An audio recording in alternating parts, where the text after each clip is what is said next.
Hey guys, welcome to Spilling the Beans. I am Tim Bratz, and today I'm up at the Legacy Lodge in Franklin, North Carolina at our retreat for our veteran members of Legacy Family. And so I'm sitting down with each one of them and getting their key takeaways and what were those pivotal moments in order to help them have success over the past 3 years that they've been members of the mastermind, and how they've really escalated their business and what they wish they would have known earlier on. So I'm going to sit down with Kaci and figure out what is the secret sauce to scaling to 100 plus doors in 36 months. And now she's actually tripling her portfolio over the course of the next 3 months, making big strides, and the compound effect has set in. So let's go sit down with Kaci and figure it out.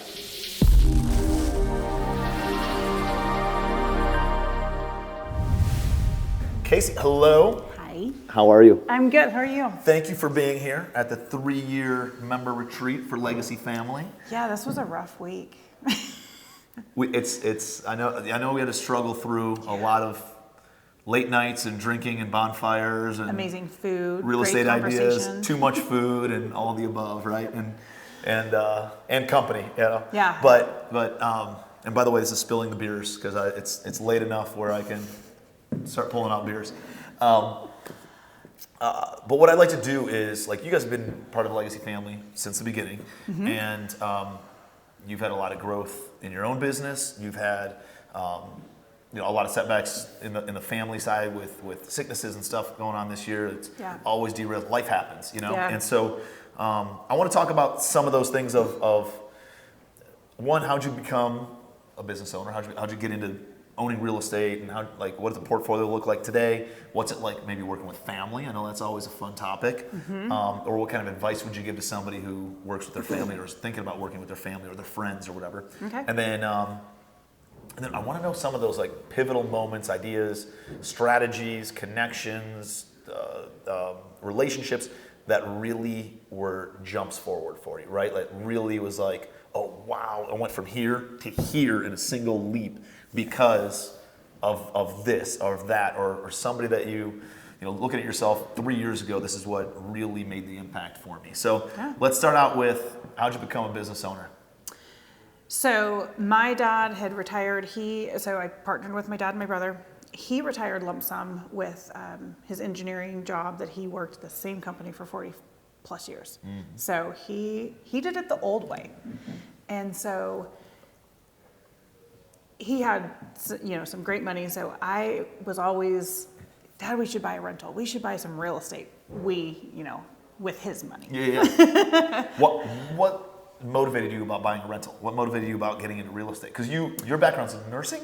It's in physical therapy. Physical therapy. Yeah. So I have a health education background, and honestly, it was HGTV. Yeah. I mean, That's good to hear. Got a lot of pot stirring, whether it was good or bad. I mean, it kind of glamorized the life. Now that I'm in it, I'm like, it's nothing like it is on those TV. people are lying. What about the holding costs? What about the realtor fees? What about this? What about the contractor that screwed them out of $60,000 before Exactly. the rest of the budget? I mean, these ladies look like they're like renovating a house in their palm dress. I'm like, I haven't showered in 3 days. What is happening? So I love that kind of stuff. So I was so interested in it, and I liked the glamorous side of it. I liked the fun side of it. I didn't know anything about the background. So I'm like, let's go do this. Let's buy a rental. Let's go buy, they had some commercial spots in their town that they were in. I was like, let's buy that and put a Target in, or something. Let's do something. And my dad was like, no, I am not fixing someone's toilet, and I don't want to run a Target. Yeah. And I'm like, awesome. Yeah. So then they called me one weekend and they said, we just went to a 3-hour real estate course and we're doing real estate. And I'm like, that's usually what happens though. Right? It needs to come from a third party source. Exactly. That you're too close. Yes. It was too inside the family, and it was, And so I was like, okay. Yeah, I've been wanting to do this for years. Yes. So you guys live in Montana, right? But you invest a lot in like Oklahoma. Mm-hmm. Is that where all your property is? No. So my brother and dad live in Montana. I live in Nevada. We have properties in Indiana, North Carolina, Kansas, Missouri, Oklahoma, Nebraska, and Iowa. I didn't realize you guys were all over the place like that. Yeah. Why those markets, or how did you get properties in those markets? So we went to an education course. That's where we met you. The first thing they pretty much tell you is don't work with family and buy in your own backyard. Yeah. So I immediately partnered with my dad and my brother, and I bought 3 properties that were 1,500 miles away. Yeah, there you go. So how's that turned out? Amazing, actually. Good. Pretty damn good. Good. I can't complain. So, and you guys have what, 100 plus units now, right? We do. Yeah, we're about 11 plus million AUM. Okay, $11 million. You guys have another deal that's in the pipeline. I know you guys are looking at a bunch of different deals, but I know you have one under contract. That's another 13 million plus. And so you have a lot of good stuff going on. Yeah. What were some of those key learning lessons as you started growing the portfolio? Because most of the 100 units is single family or smaller multi? We have 3 single families and everything else is multi. We have 18 to 36 units and then some mobile home parks and some laundromats. Got it. And so what are some of the key pivotal lessons learned during the past 36, 48 months that you guys have been really going hard and heavy at this? And you know, what do you wish that you would have known, or maybe made a couple of different choices or gone in a different direction? I don't like the idea of talking about regrets. Like I don't believe in that, because everything got you to where you are today, and there's a lot to be thankful for where we are today. And so I don't like regrets, but I wish I would have done this differently. I wish I would have knew this earlier on, because I would have made some bigger changes. Yeah. So I think we have a fairly normal and natural investor progression. We ping-ponged in the early time. We saw something shiny and we did this, and we saw something shiny and we did this. But I wouldn't change it.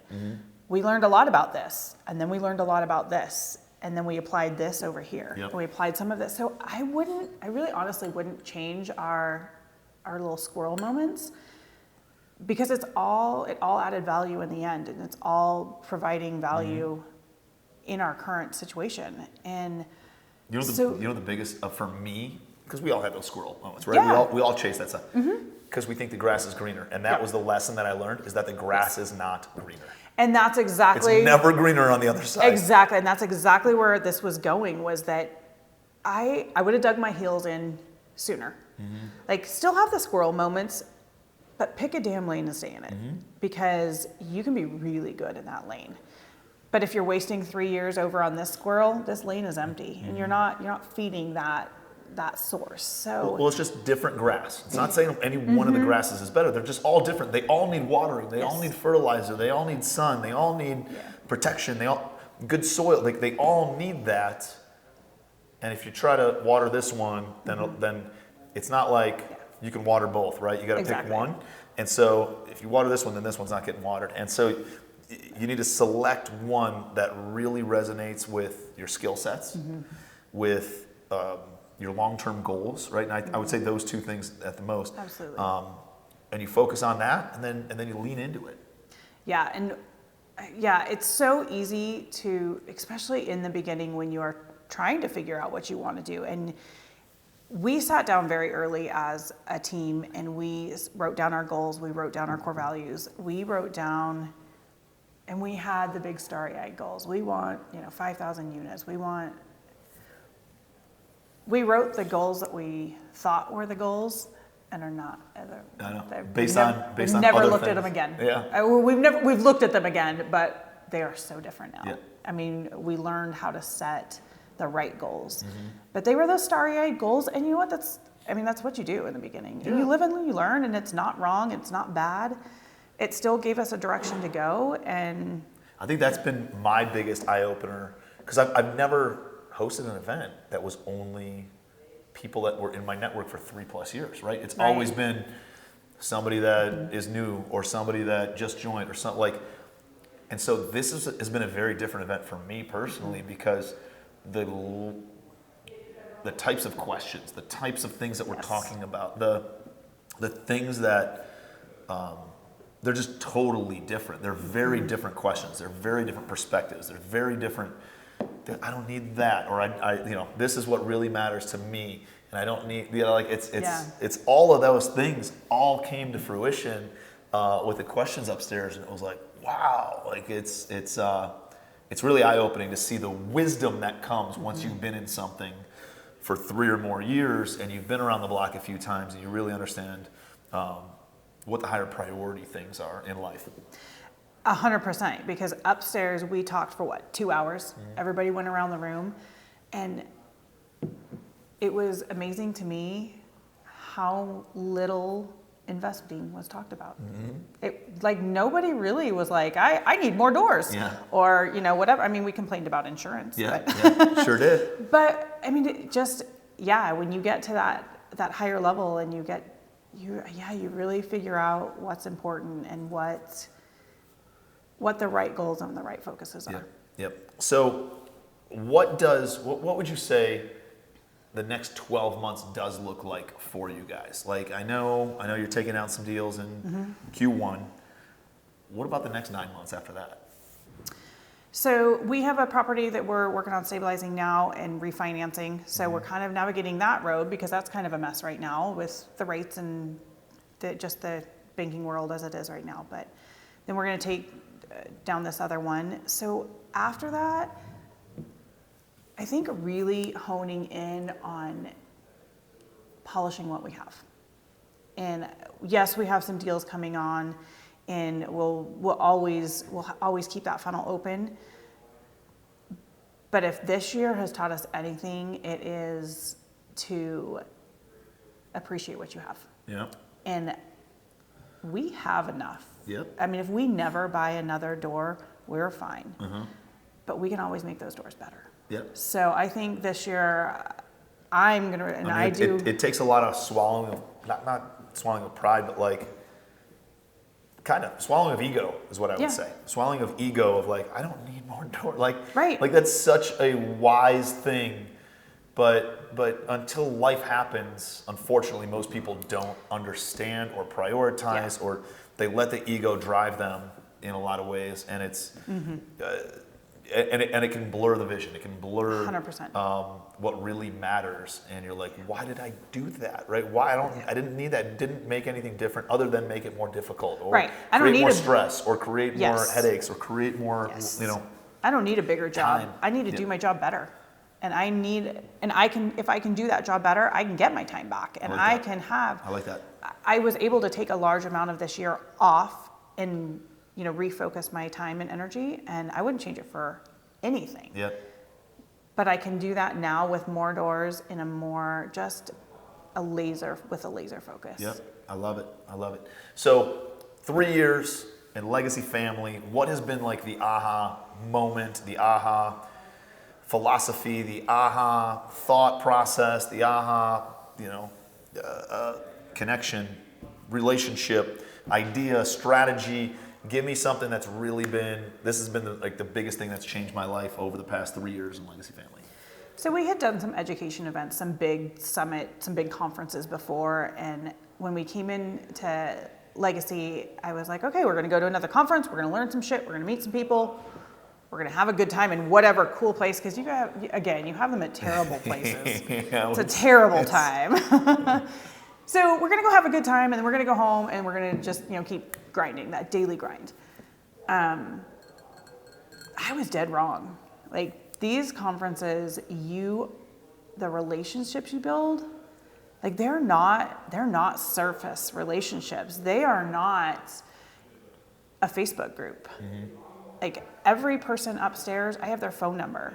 I cried in front of them yesterday, and somebody brought me a tissue. Like, nobody was like, nah, she's crying. Like, I got a tissue and a hug. The relationships that you build and that I have built through this network and this family are truly beyond friendship and business. I agree. I mean, it is truly Legacy Family. There's no other place that I have been involved with or group that I have been involved with that's like this.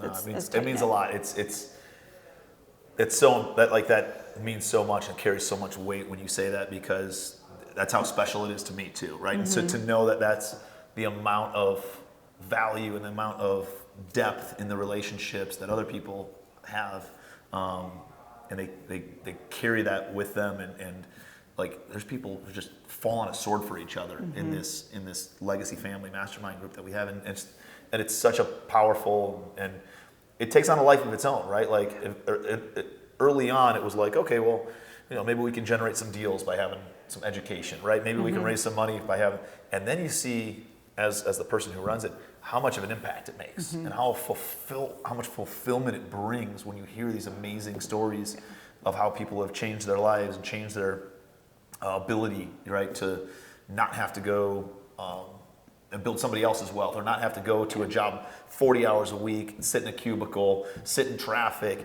and it allows them to then support their family if somebody gets sick, or allows them to go and take their family to places that they would have never dreamed to go, and build wealth, and retire loved ones, and give to charities. And now there's like a sense of responsibility of like, we need to protect it, right? Make sure that we maintain that culture. Just like in my real estate business, I always wanted thousands of doors and this and that, and it's like, I don't need all of that. I don't necessarily even want any of that because I know what comes with it now. At the same time, Legacy Family, I was like, let's build this thing to 1,000 members, right? And now it's like, nope, we're capping it at a couple hundred, and we're not letting more, and we're going to protect the culture, right? We're going to protect the community, because there's nothing that you couldn't do. I think you can actually do more with 200 or 300 family members that have that depth of relationship. You can do more with that than you can with 1,000 surface level relationships. Absolutely, no doubt. And so, but that comes with time. It comes with messing up. It comes with not having right. And that's been a big pivot of ours over the past couple of years. And like, we understand how much we need to protect it and maintain the thing, right? It's not always easy. We spend a lot of money, and we have a lot of money that goes out the doors, and a lot of deposits that are up, and all these other things. But I know the impact that it makes, and so it means a lot that you would say so many fantastic things about it. So appreciate you, and it's amazing to see what you guys have accomplished. It's super exciting to see what you're going to do in the next 90 days, right? We talk about 3 years. Next 3 months are going to be a big difference for you too, and can't imagine what the next 3 years look like. So I know, I'm excited. I'll let you know because we'll be right here. We'll come back here in 3 years. I love you guys. Hey, appreciate you being here on Spill the Beans. We are here every Sunday sharing entrepreneurial information with you about how you can take your business, whether that's a real estate business or traditional business, to the next level. So I appreciate you being here. Please subscribe to our channel. Give me some takeaways, some great takeaways in the comments section below. We'll see you next week on Spill the Beans.